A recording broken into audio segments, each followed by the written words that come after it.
Hello everyone, welcome back to the series of lectures on Indian evidence act. आज हम बात करने वाले हैं सेक्शन 11 की। कोर्ट में एविडेंस रिलेवेंट फैक्ट या फैक्ट इन इशू से रिलेटेड देना होता है। अब रिलेवेंट फैक्ट जो हैं उनकी लिस्ट हमें प्रोवाइडेड है सेक्शन 6 to 55 में, जो हमें एक तरह से ये बताती है कि कौन से ऐसे तथ्य हैं जो कि सुसंगत होंगे।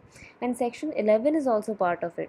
सेक्शन 11 को रेजिड्यूरी सेक्शन भी बोला जाता है, जो कि मोस्टली एग्जाम्स में पूछा भी गया है। अब इसके पीछे रीज़न क्या है, why we say that this particular section is residuary. तो see, cases where direct evidence can not be found, court works on possibilities. ये पूरी तरीके से कोर्ट का डिस्क्रिशन जो है उस पर छोड़ दिया जाएगा, कोर्ट के डिसीजन पे छोड़ दिया जाएगा कि वो इन पर्टिकुलर फैक्ट्स को एज एन एविडेंस कोर्ट में कंसिडर करेगा या नहीं करेगा। और यही रीज़न होता है कि हम इसको रेजिड्यूरी सेक्शन बोलते हैं। Now the first thing is, जो भी फैक्ट्स कॉन्ट्राडिक्टरी होते हैं विद रिलेवेंट फैक्ट और फैक्ट इन इशू, उनको भी हम कोर्ट में एज एन एविडेंस रख सकते हैं। ठीक है, वो भी क्या माने जाएंगे, रिलेवेंट माने जाएंगे। अब कौन से ऐसे फैक्ट हैं जो कि इनकंसिस्टेंट हो सकते हैं, और what does inconsistency means. Inconsistent का मतलब होता है असंगत। तो इसका हम एक एग्जांपल लेते हैं। Suppose fact in issue is whether A murdered B. तो अब इससे रिलेटेड इनकंसिस्टेंट फैक्ट क्या हो सकता है कि B is still alive. Question तो क्या था कि क्या ए ने बी का मर्डर किया, एंड आफ्टर सम टाइम एक फैक्ट हमारे पास क्या आ रहा है कि बी अभी भी ज़िंदा है। तो ये दोनों चीज़ें जो हैं एक तरह से क्या हैं, इनकंसिस्टेंट हैं और कॉन्ट्राडिक्टरी हैं। तो ऐसे कोई भी फैक्ट जो अपने पास में होंगे वो हम सेक्शन 11 में रख सकते हैं। सो ये जो फर्स्ट पॉइंट है, यहाँ पे हमें खूब सारी ऐसी सिचुएशंस मिलेंगी जो कि डायरेक्टली मेंशन नहीं की गई हैं, but still they are part of it, कि कौन कौन सी ऐसी सिचुएशंस होंगी जहाँ पे इनकंसिस्टेंसी शो की गई है। तो मेनली यहाँ पर ये 5 थिंग्स जो हैं ये इंपॉर्टेंट होती हैं, जो कि आपको क्या बताती हैं कि इनकंसिस्टेंट फैक्ट्स होते कौन कौन से हैं। अब यहाँ पर सबसे इंपॉर्टेंट चीज़ है doctrine of plea of alibi. Directly it is not mentioned in this section, but still it is part of it. और ये बहुत ही एग्जाम्स में पूछा जाता है कि doctrine of plea of alibi क्या होता है, इसका क्या मतलब है, ये कब रिलेवेंट होगा। तो सबसे पहले एलिबी जो है, एलिबी का मतलब होता है एल्सवेयर, और we can say somewhere else. ठीक है, suppose if you were not present on the location where crime was committed, then ये जो आपका डिफेंस होगा, ये जो चीज़ होगी ये आपको अवेलेबल होगी। आप प्ली ले सकते हैं एलिबी का। सो एलिबी एक तरह से क्या दिखा रहा है कि हाँ एकदम दिस इज़ नॉट श्योर कि आप वहाँ पर प्रेजेंट नहीं थे तो आप क्राइम कमिट नहीं कर सकते हैं। स्टिल प्ली ऑफ एलिबी जो है ये एक तरह से आपको पॉसिबिलिटी दिखा रहा है कि हाँ वो क्राइम जो था वो उस पर्टिकुलर पर्सन ने नहीं किया है, क्योंकि क्राइम सीन पे या लोकेशन पे वो पर्सन प्रेजेंट नहीं था, वो कहीं और था। ऐसा अगर उन्होंने कुछ डिफेंस दिखाया है तो इसका बेस्ट एग्जाम्पल आपको देखने को मिलेगा दृश्यम मूवी जो है उसमें। This movie is totally based on this particular section only.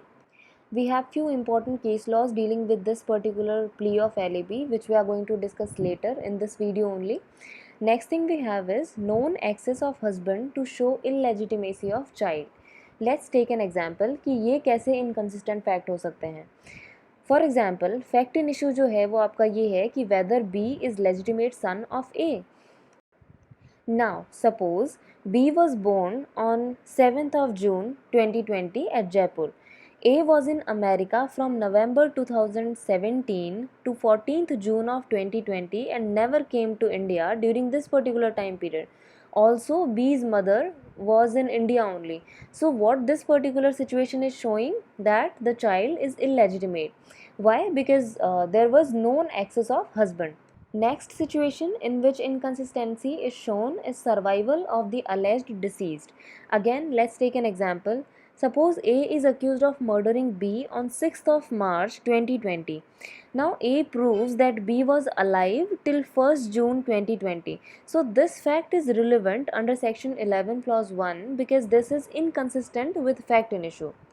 Next situation is commission of a crime by a third person. Suppose A is charged with murder of B. Now A leads any kind of evidence that B was murdered by C.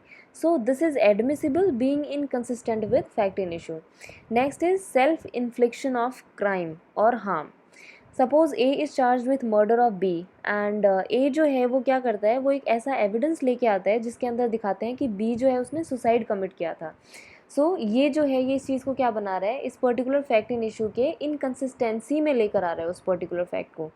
सो ये सारी situations जो हैं ये अपने को क्या show करती हैं, इनकंसिस्टेंसी, यानी ये ऐसे कोई तथ्य होंगे तो वो असंगत होंगे, और असंगत तथ्य जो होते हैं वो भी सुसंगत माने जाते हैं। नेक्स्ट चीज़ जो मेंशन की हुई है वो यहाँ पर ये है कि जो भी एग्जिस्टेंसी है किसी भी फैक्ट की, किसी भी चीज़ के होने की प्रोबेबिलिटी अगर बहुत ही ज़्यादा है या फिर कम है तो वो भी यहाँ पे रिलेवेंट होगा। मतलब उसकी existency is not proved 100%, still it is highly probable means 95%, और highly probable improbable which is very less, that is 5% और लेस देन दैट। अब इसका एक एग्जांपल लेते हैं अपन हाईली प्रोबेबल और इम्प्रोबेबल का, कि सपोज़ ए और बी थे, उनको क्वारंटाइन किया गया था। देयर वाज सम डाउट कि हाँ उनको कोरोना हो सकता है, तो इस वजह से उनको क्वारंटाइन किया गया था। विद इन दोज 14 डेज़ वो जो थे ए और बी, उनको देखने के लिए कोई भी नहीं आया था वहाँ पे। आफ्टर 14 डेज़ क्या मिलता है कि बी जो है उसका मर्डर हो चुका है, and A was present there, and they were having some kind of rivalry also. So what this situation is showing कि उसका मर्डर जो है उसी ने किया है जो जिसको उसके साथ क्वारंटाइन रखा गया था। So with this we can prove that yes it is highly probable, even if there is no direct evidence relating to this, but still it is highly probable that it is committed by him only and no one else. Next हम कुछ case laws देखते हैं which are dealing with doctrine of plea of alibi. Okay, so first case जो है उसके facts क्या थे कि एक फैक्ट्री जो है उसमें कोई पर्सन काम कर रहा था at 8:30 AM, and place of murder जो था वहाँ पे जो था वो 9 AM पे 9 बजे जो है वो मर्डर कमिट किया गया। तो यहाँ पे जो डिफरेंस था या फिर जो भी अपन देख रहे हैं गैप जो था वो बहुत ज़्यादा नहीं होने की वजह से इट वाज नॉट एक्सेप्टेड। क्यों? क्योंकि ये बहुत ही गैप जो था वो बहुत ही कम है, and also you can easily approach to that particular place, and because of that ये चीज़ वहाँ पे कंसिडर की गई थी और प्ली ऑफ एलिबी को रिजेक्ट किया गया था, बिकॉज यहाँ पे मीनिंग बताया गया था प्ली ऑफ एलिबी का, एंड इसी की वजह से ये बहुत ही इंपॉर्टेंट केस माना गया है कि फिज़िकल इम्पॉसिबिलिटी अगर होगी अक्यूज की क्राइम सीन पे, we are using the word physical impossibility, अगर इम्पॉसिबल होगा उसके लिए तभी उस चीज़ को कंसिडर किया जाएगा, otherwise plea of alibi will always be rejected. Next case में ये हेल्ड हुआ था कि जो बर्डन ऑफ प्रूफ है वो हमेशा प्रोसिक्यूशन पे रहता है, एंड अक्यूज्ड अगर प्ली ऑफ एलिबी को प्रूव नहीं कर पाया है तो it doesn't mean, it never means कि वो क्राइम जो है वो उसी ने कमिट किया है। It is just that he is failed in proving one particular scenario. Next thing is applicable कहाँ होगा, प्ली ऑफ एलिबी जो है वो हमेशा हम यूज़ करते हैं क्रिमिनल चार्जेस में। अगर सिविल केसेस, सिविल सूट्स होंगे तो वहाँ पर प्ली ऑफ एलिबी का कोई सेंस नहीं होता है। And also there are some direct instances in which you cannot use plea of alibi, that is tort, defamation, contributory negligence, divorce suit, matrimonial cases। इन चीज़ों में plea of alibi जो है उसका कोई सेंस नहीं होता है, कोई रिलेवेंस नहीं होता है। So that's all about section 11 and doctrine of plea of alibi. Thank you.